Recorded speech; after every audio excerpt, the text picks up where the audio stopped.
Hello and good morning everyone. आप सभी लोगों का स्वागत है आपके अपने यूट्यूब चैनल स्टडी ग्लॉस पर। मैं हूं डॉक्टर मोनिका और आज हम 12 जनवरी का करंट अफेयर डिस्कस करने वाले हैं।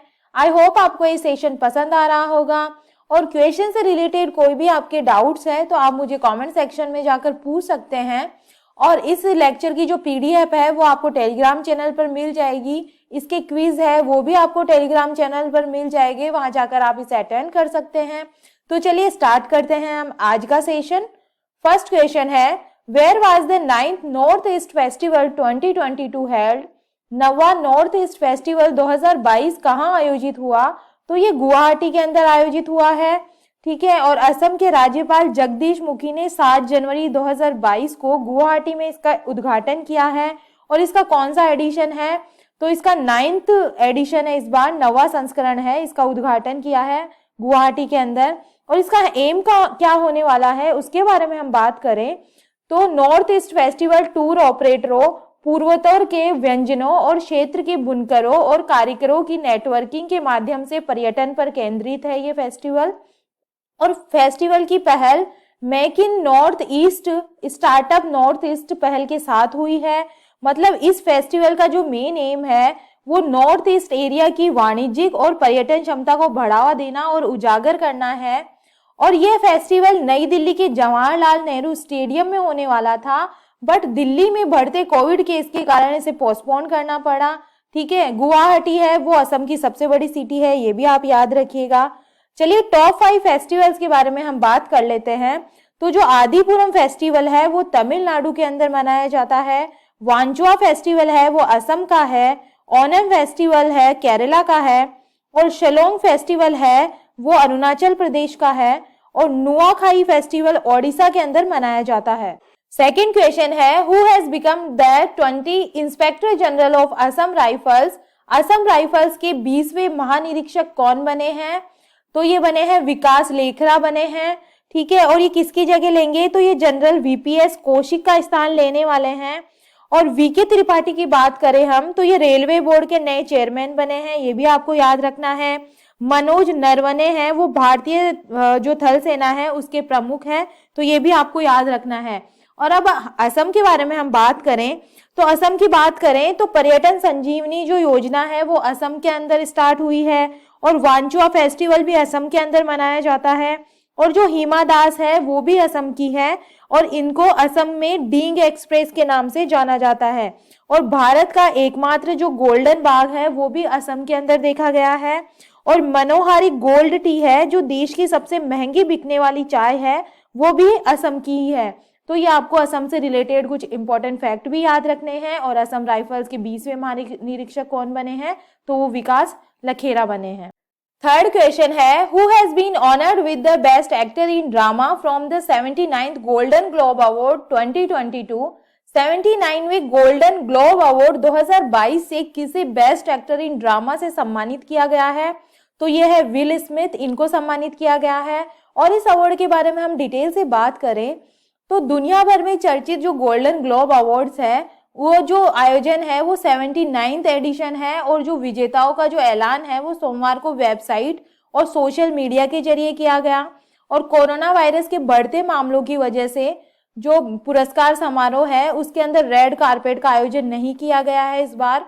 ठीक है, और किस किस को कौन कौन से अवार्ड मिले हैं इसके बारे में हम बात करें तो जो the power of the dog को बेस्ट मोशन पिक्चर का अवार्ड मिला है। और इसी फिल्म के लिए एक्टर विल स्मिथ को बेस्ट एक्टर घोषित किया गया है।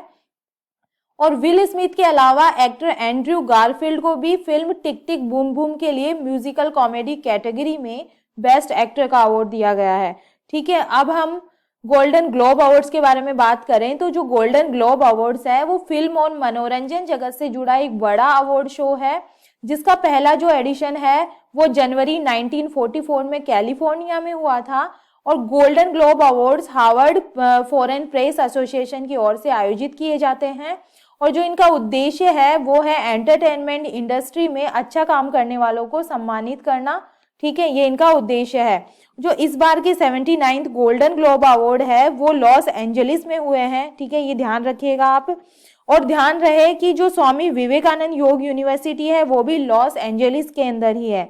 और अभी ऑस्कर अवार्ड भी लॉस एंजलिस में ही हुए थे।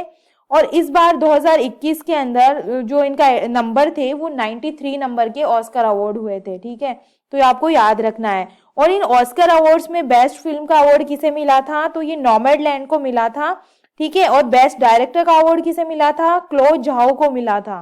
ठीक है, और बेस्ट एक्टर बने थे मतलब बेस्ट एक्टर का जो अवार्ड है वो एंथोनी हॉपकिंस को मिला था। और बेस्ट एक्ट्रेसेस का अवार्ड किसे मिला था, फ्रांसीसी मैकडॉर्मैंड को मिला था। ठीक है, और जो उसके अंदर जो भारत की जो फिल्म है जलीकट्टू वो भी इसके अंदर नॉमिनेट थी। ठीक है, तो ये सारे फैक्ट आपको याद रखने हैं।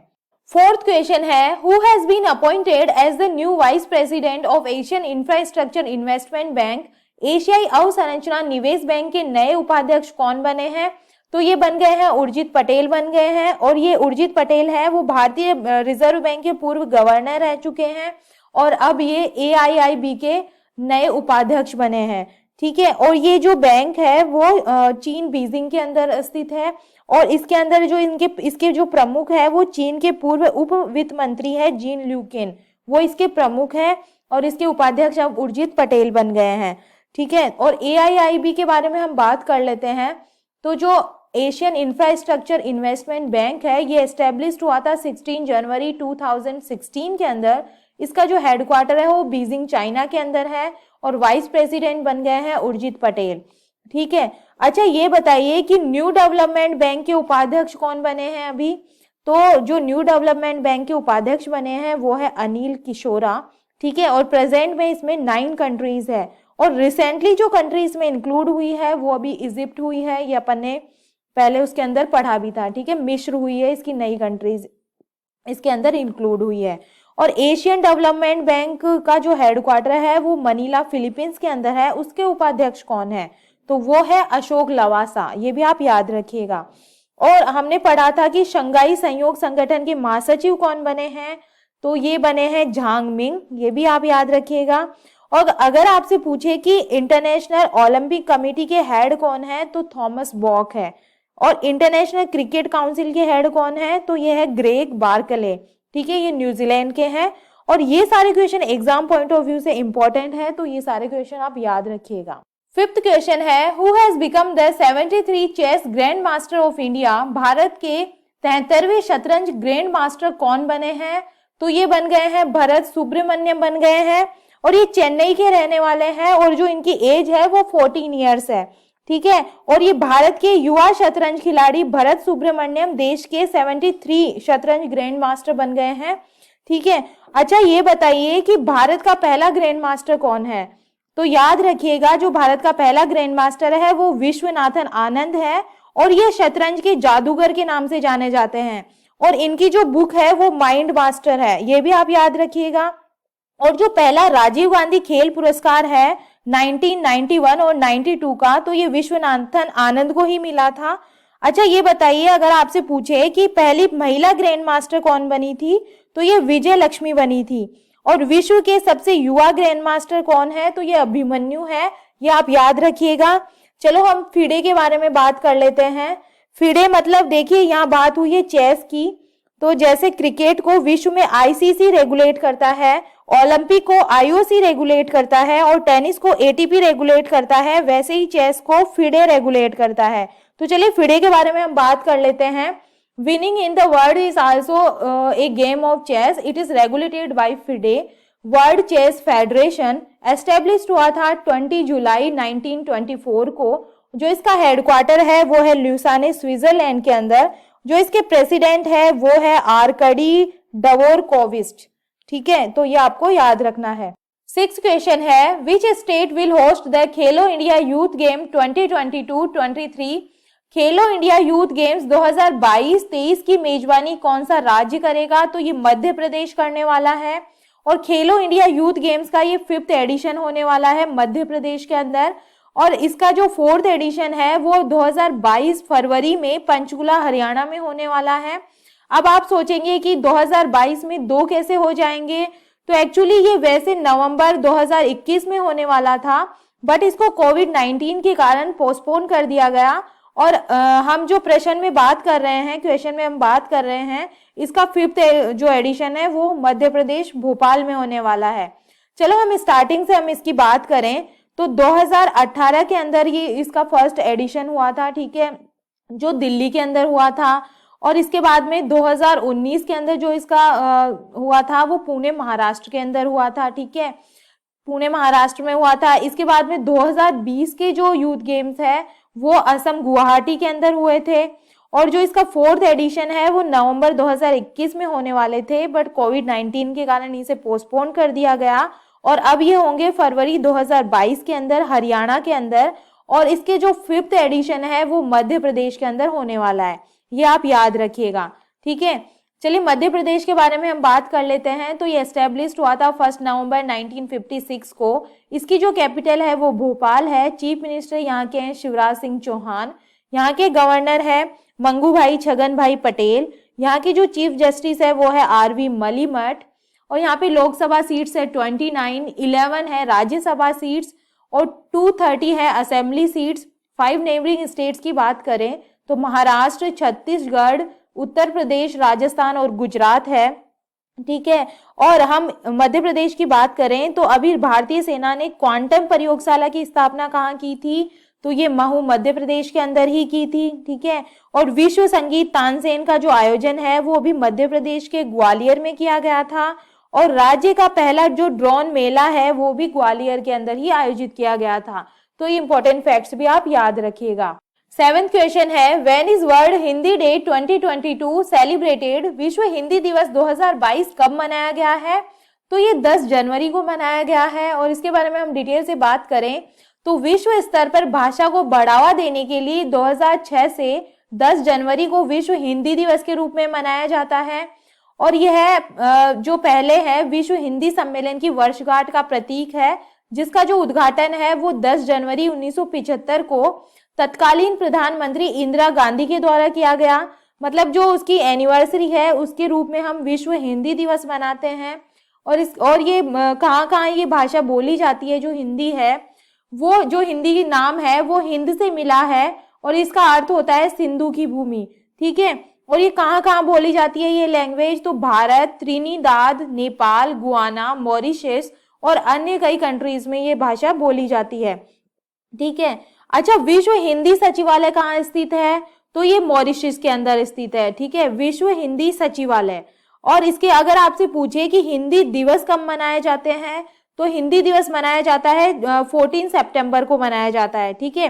अब बात कर ले कुछ इंपॉर्टेंट डेज की जो हमने रिसेंटली सेलिब्रेट किए हैं, ठीक है। तो जो प्रवासी भारतीय दिवस मनाया गया है वो 9 जनवरी को मनाया गया है।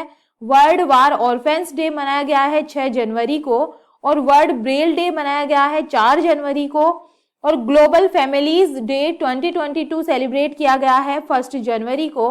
और गुड गवर्नेंस डे ये मनाया गया है 25 दिसंबर को अटल बिहारी वाजपेयी जी के जन्म दिवस के अवसर पे, ठीक है। तो ये सारी चीजें आपको याद रखना है। 8 क्वेश्चन है, the Uttar Pradesh state government has announced to name Mainpuri Sainik school after whom? Uttar Pradesh राज्य की सरकार ने मैनपुरी सैनिक स्कूल का नाम किसके नाम पर रखने की घोषणा की है? तो ये रखने की घोषणा की है जनरल विपिन रावत के नाम पे। भारत के first chief of the defence staff general Vipin Rawat के नाम पे रखने का फैसला किया है, ठीक है। जो इस स्कूल की शुरुआत है वो 2019 के अंदर हुई थी, ठीक है। जो 2019 के अंदर ये स्कूल खोला गया था और इसका नाम जनरल विपिन रावत के नाम पे रखने की घोषणा की है। और अब यूपी की बात करें तो याद रखना मेजर ध्यानचंद यूनिवर्सिटी और पशु युद्ध स्मारक दोनों मेरठ उत्तर प्रदेश के अंदर है, ठीक है। और जो ट्रांसजेंडर यूनिवर्सिटी है वो कुशीनगर उत्तर प्रदेश में स्थित है। और अब नाम बदलने की बात चल रही है तो जो हावड़ा कालका मेल ट्रेन है उसका नाम बदलकर रख दिया गया है नेताजी मेल एक्सप्रेस, ठीक है। और यूपी के जो अयोध्या एयरपोर्ट का नाम है वो मर्यादा पुरुषोत्तम श्री राम एयरपोर्ट कर दिया गया है। और जो लोकसभा और राज्यसभा टीवी को अब मर्ज करके एक कर दिया और उसका नाम रख दिया संसद टीवी, ठीक है। और अभी मिड डे मील योजना का नाम बदलकर प्रधानमंत्री पोषण योजना कर दिया गया है। तो ये कुछ इंपॉर्टेंट फैक्ट्स है, ये आपको ध्यान रखना है। और ये क्वेश्चन आपकी एग्जाम पॉइंट ऑफ व्यू से बहुत इंपॉर्टेंट रहने वाला है, तो इसको आप अच्छे से देख लेना। नाइन्थ क्वेश्चन है, who has won the title of world rapid chess championship 2021? विश्व रैपिड शतरंज चैंपियनशिप 2021 का खिताब किसने जीता है? तो ये जीत लिया है नोदिरबेक अब्दुसतोरोव ने जीता है। ठीक है, 20 का करेक्ट आंसर है।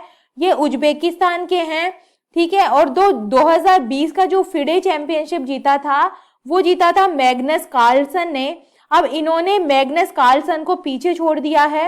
10 क्वेश्चन है, on which day every year the prime minister has announced to celebrate Veer Bal Diwas? प्रधानमंत्री ने हर साल किस दिन वीर बाल दिवस मनाने की घोषणा की है? तो 26 दिसंबर को ये मनाने की घोषणा की है वीर बाल दिवस। ठीक है, और इसके बारे में डिटेल से हम बात करें कि ये क्यों मनाया जाएगा, तो इस दिन जो गुरु गोविंद सिंह जी थे, सिखों के ये 10वें गुरु हैं, और इनके जो पुत्र थे उन्होंने अन्याय के खिलाफ लड़ते हुए अपने प्राण न्योछावर कर दिए। और ऐसा कहा जाता है कि मुगलों के द्वारा इनको दीवार में जिंदा चुनवा दिया गया था, बट इन्होंने अपना धर्म चेंज नहीं किया। तो इन्हें ही श्रद्धांजलि देने के लिए 26 दिसंबर को वीर बाल दिवस के रूप में मनाया जाएगा। तो आप इसे याद रखिएगा। और हाल ही में कई और भी दिवस अभी तय हुए हैं, तो उसके बारे में हम बात कर लेते हैं। तो जो पराक्रम दिवस है वो कब मनाया जाएगा? तो पराक्रम दिवस मनाया जाएगा 23 जनवरी को मनाया जाएगा। सुभाष चंद्र बोस की जयंती के उपलक्ष्य में ये मनाया जाएगा। ठीक है, और अभी भाला फेंक दिवस भी अनाउंस हुआ है। तो भाला फेंक दिवस कब मनाया जाएगा? तो ये मनाया जाएगा 7 अगस्त को मनाया जाएगा, क्योंकि इस दिन जो नीरज चोपड़ा है उन्होंने गोल्ड मेडल जीता था, तो इस उपलक्ष्य में ये 7 अगस्त को मनाया जाएगा। इसके बाद में जो करतारपुर साहिब कॉरिडोर है वो भारत पाकिस्तान के बीच में है और रावी नदी के ऊपर है। ठीक है, और इस कॉरिडोर का संबंध गुरु नानक जी से है और इन्हीं के सम्मान में करतारपुर साहिब कॉरिडोर बनवाया गया है। तो आप ये भी याद रखिएगा। ठीक है, तो कल के क्वेश्चन हम रिवाइज कर लेते हैं। फर्स्ट क्वेश्चन है, देश की पहली मोबाइल हनी प्रोसेसिंग वैन को किसने लॉन्च किया है? तो khadi and village industries commission के द्वारा ये लॉन्च की गई है। सेकंड क्वेश्चन है, ई गवर्नेंस पर 24वें राष्ट्रीय सम्मेलन का आयोजन कहाँ हुआ है? तो ये हैदराबाद के अंदर हुआ है। थर्ड क्वेश्चन है, राष्ट्रीय जल पुरस्कार 2020 में कौन सा राज्य शीर्ष पर रहा है? तो इसके अंदर रहा है उत्तर प्रदेश शीर्ष पे रहा है। बैंक ऑफ बड़ौदा द्वारा किस महिला क्रिकेटर को अपना ब्रांड एंडोर्सर बनाया गया है? तो इसके अंदर बनाया गया है शेफाली वर्मा को। फिफ्थ क्वेश्चन है, पाकिस्तान सुप्रीम कोर्ट की पहली महिला जज कौन बनी है? तो ये बनी है आयशा मलिक। सिक्स क्वेश्चन है, बहुराष्ट्रीय नौसैनिक अभ्यास मिलन 2022 का आयोजन भारत के किस शहर में हुआ है? तो ये विशाखापट्टनम के अंदर हुआ है। सेवन क्वेश्चन है, गांधी के हत्यारे the making of Nathuram Godse and his ideas of India पुस्तक को किसने लिखा है? तो ये लिखा गया है धीरेन्द्र के झा के द्वारा। एट्थ क्वेश्चन है, देश की पहली वाटर टैक्सी सेवा कहाँ शुरू होने जा रही है? ये मुंबई के अंदर शुरू होने जा रही है। नाइन्थ क्वेश्चन है, प्रवासी भारतीय दिवस 2022 कब मनाया गया है? तो जो प्रवासी भारतीय दिवस है वो मनाया गया है 9 जनवरी को। ओमिक्रॉन वेरिएंट के बाद कोरोना वायरस का नया वेरिएंट डेल्टा क्रोन किस देश में पाया गया है? तो ये साइप्रस के अंदर पाया गया है। ये था कल का study gloss question. Shyama Prasad Mukherjee rural mission को लागू करने में कौन सा राज्य शीर्ष पे रहा है? तो ये रहा है तेलंगाना शीर्ष पे रहा है इसके अंदर। और जो ये मिशन है वो 21 फरवरी 2016 को छत्तीसगढ़ के टोगरगढ़ जिले में पीएम नरेंद्र मोदी के द्वारा स्टार्ट किया गया था। यहाँ पे रूरबन का मतलब क्या है? Rural plus urban. इसका मतलब हो गया कि रूरल एरियाज में भी, गांवों में भी अर्बन जैसी यानी शहरों जैसी सुविधाएं देना इसका इस मिशन का उद्देश्य है। ठीक है, तो आप इसे याद रखिएगा। और इसके अंदर सेकंड पोजीशन पे कौन था? तो सेकंड पोजीशन पे था तमिलनाडु और इसके अंदर थर्ड पोजीशन पे था गुजरात। ठीक है, तो ये भी आप इसमें याद रखिएगा। और ये है आज का study gloss question. Punjab national bank के नए प्रबंध निदेशक और मुख्य कार्यकारी अधिकारी कौन बने हैं? तो इसका आंसर आप मुझे कमेंट सेक्शन में दीजिएगा। आई होप आपको ये सेशन पसंद आ रहा होगा। जो क्विज है वो आपको टेलीग्राम चैनल पर मिल जाएगी। आप इस लेक्चर को ज्यादा से ज्यादा शेयर कीजिए, लाइक कीजिए। तो चलिए मिलते हैं हम नेक्स्ट सेशन में।